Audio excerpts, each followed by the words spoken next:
So what do you say to people that are skeptics? You know, they're like, some people are really into this stuff and other people are like, I don't believe this at all. It's not real. And it sounds like you've seen enough and heard enough that maybe there's something to it. Where do you stand? Well, I'm pretty skeptical, as Jayson knows.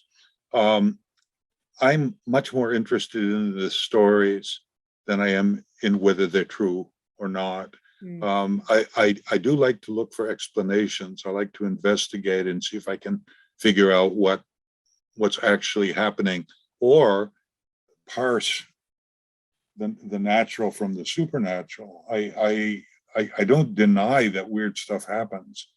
It just doesn't very frequently happen to me. And when I go out looking for it, I rarely, if ever, find it. But I like the stories. The stories is always what has motivated me. The stories have been real motivators for me, and I think they're part of the fabric of what holds us together as a tribe, as a people. I mean, if you try telling some people that there's no critter in Lake Champlain, they'll get angry at you. It's this belief in it that unites some of us. I mean, it's sort of a. I won't go so far as to say it's cult-like, because it isn't, but it's a shared belief that seems to unite people in some way. So I think the stories are important. I think they're sort of the mortar of what holds the building blocks of our history together. And so I think they're important, and not everyone does. Not everyone thinks they're important, but I think they're important. So, yeah. But I don't argue with skeptics for the most part. I encourage skepticism. In fact, when I go into the schools, I like to tell the scary stories, but I also like to offer stories that have a solution and get the students to think about why this or that might have happened. Like one of my favorite questions, I'll ask kids, well, what's a ghost? And kids, particularly little middle schoolers, invariably will say, well, there are dead people who come back, or something like that. And I'll say, well, just suppose they're not the spirits of the dead. If they're not spirits of the dead, what else could they be? And that will usually freeze the discussion for a moment, and then encourage a lot of discussion about what else could cause those ghost sightings. It's fun. I really like working with middle schoolers a lot, because they're up for anything, Yeah, my brain's kind of going now, like echoes from another dimension, aliens. Like...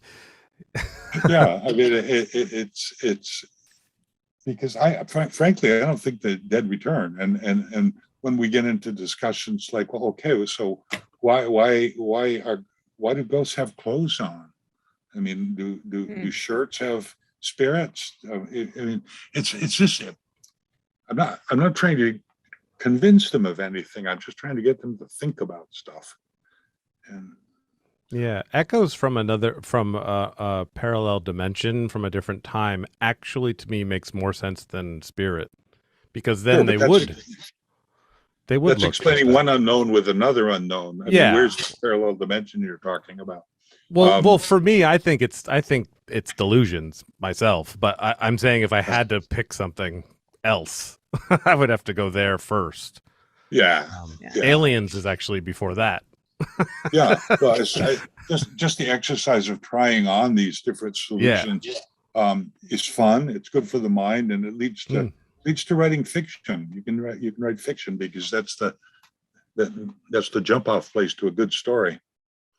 Oh yeah, I wrote a screenplay called The House that's about a ghost, actually. And it's funny because people that know me go, "You're like the most skeptical person in the world. Why would you write stuff like that?" I'm like, well, I wish it were real. I like all that stuff. I find it beyond fascinating.